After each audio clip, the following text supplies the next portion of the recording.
me the narrator. Thank you, Gura. Listen to what I read, okay? Okay. Okay. Okay. Okay. Okay. Okay. Right, let's get started. Sorry, I got a hiccup. This is a story of Fox and Hound. I mean, the Gura and the Mococo and the Gura. You can read along with me in your book.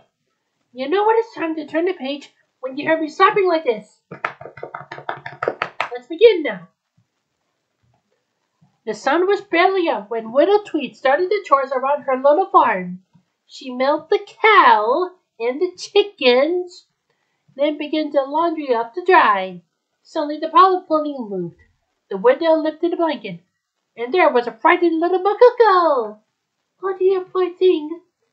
You lost your mama? Well, don't worry. I'll take care of you. Just wandered down the country road lived a Mori named Amos slave. One day that she came home with a surprise for her what can I say? For octopuses ain't on this. It was a shark. It was a Gura named Chief. Okay, what can I say? What? Is it Chief? Oh, sorry, Chief. It was a Gura named. It's a Gura named Copper. He's just a little loud, Chief. She'll grow. She's wanted for you to look after from now on. What a tree love, the little member in the family. You're such a little toddler. I'll call you Todd. But it's time to do my work now, so you can run along and play. Todd scampered outside and wandered off into the woods. She saw two funny-looking birds trying to catch a caterpillar. Todd made a face. You want it for breakfast? Yuck! In Mrs. house, she was teaching Copper to be a hunting Gura. Hey there, Copper. What are you sniffing at? Don't know, Chief. Something I never smelled before. I want to find out what that smell is. Okay, Copper, but Mori won't. What can I say? Ain't got like you are enough, right? Yeah. Copper sniffed her way to the woods. She followed her nose right to the log where Todd was singing. What you saw? Asked the little Mococo. I don't know yet. Well, it's you. What did you do that for? You're supposed to really do that when you find out what's been tracking. I'm the Mococo. My name's Todd. What's your name? My name's Copper. I'm Gura. Gee, I bet you can play hide and seek. Want to try, Copper? Todd brought it off when just as Copper began to count. And so the two youngsters laughed and played the day away. And some people will tell you that the Mococo and the Gura could never get along. But Todd and Copper didn't know that. You're my very best friend. And you're mine too, Todd. And we'll always be friends forever, won't we? Yeah, forever. I did slap him, did I? You're supposed to slap. Sorry. The next day, Copper didn't come out to play.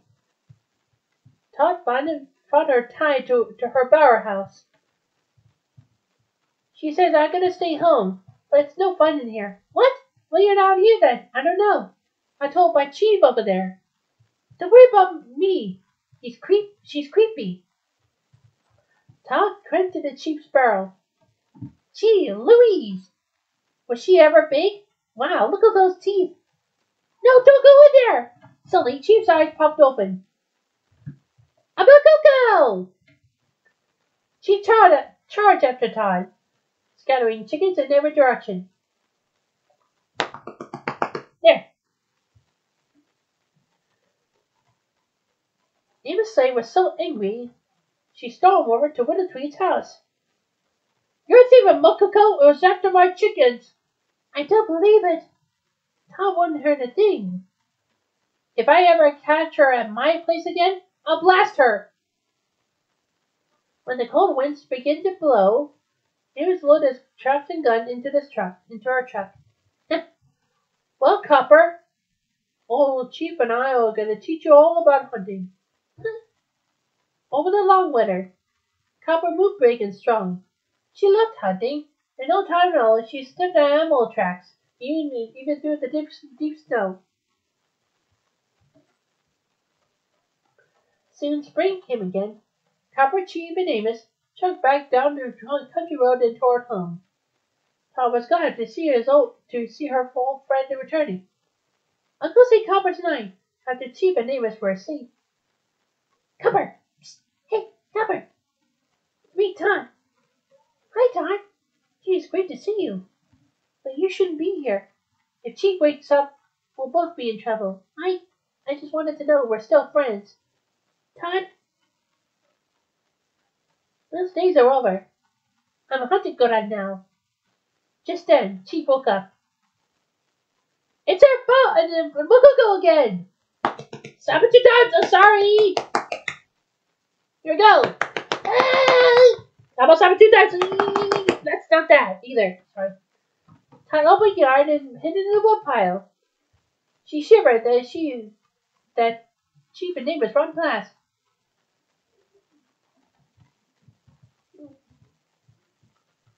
"After him, girl! Don't let her get away!" Copper's keen nose ran right to the woodpile.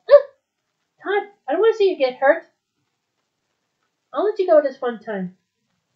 Todd escaped for running across our high railroad trestle, but there, blocking her path, was Chief. In that moment, a speeding train followed Tom off.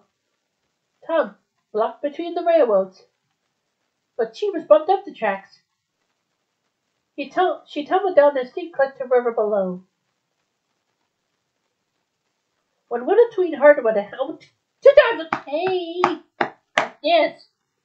When Widdow Tweed heard what had happened, she looked sadly at Tom. "I'm afraid it's not safe for you to live here any longer." In the morning, the widow took Todd to a great game preserve deep in the forest. She gave Todd one last hug, and she sadly drove away. Poor Todd was frightened and alone. It began to rain. All the other animals scurried to the warm homes, but Todd was not a place to go. Finally, Todd found the nice warm den. Unfortunately, they belonged to the angry badger. She chased Todd right back out of the rain. Todd spent a miserable night in the forest. But in the morning, sorry! Stop it! But in the morning, day was a little brighter.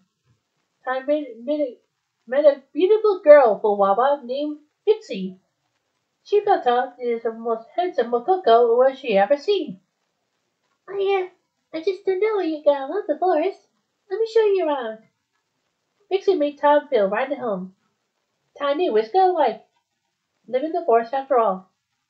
Meanwhile, Amos and Copper were in the forest too. They were setting traps to catch Todd. The Mococo will be coming right through here. They will get her. As Amos set the last trap, a huge bear loomed up before her. I'm sorry. She stumbled backwards. One of her own traps. With a mighty strike, the bear slapped the gun from Amos's hand.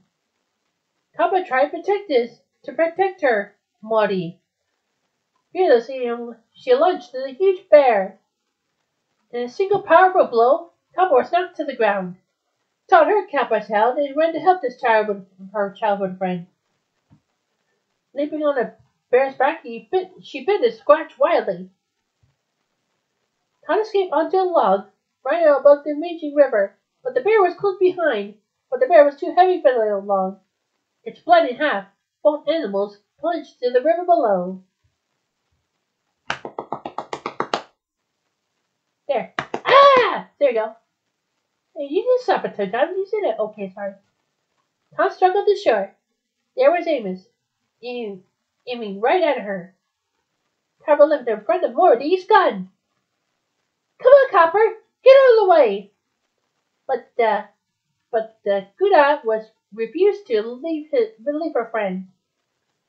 Finally, the Mori lowered her gun. Okay, Copper, I understand. Let's go home now. Copper started to follow Eva's to her home. After a few steps, she looked back at Todd and spelled goodbye. They both knew that the Mococo and the Gura couldn't live together, but they will always be the very, very best of friends. Sometimes,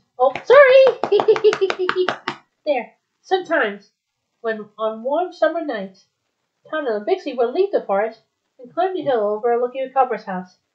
As Todd looked fondly down at his friend, the voices of a little Mococo and a little Gura seemed to echo in breeze. Copper, you're my very best friend, and you're mine too, Todd, and we'll always be friends forever. Yeah, forever. And that's the end. I just remembered. What's that? I remembered that was a Mococo, not a fox, right? I'm not Fuwawa and Mococo. I'm not Chihuahua and Fuwawa. You always say that, don't you? It's really good to tell a story like this.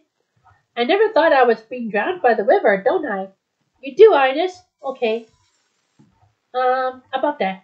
What's that, Ines?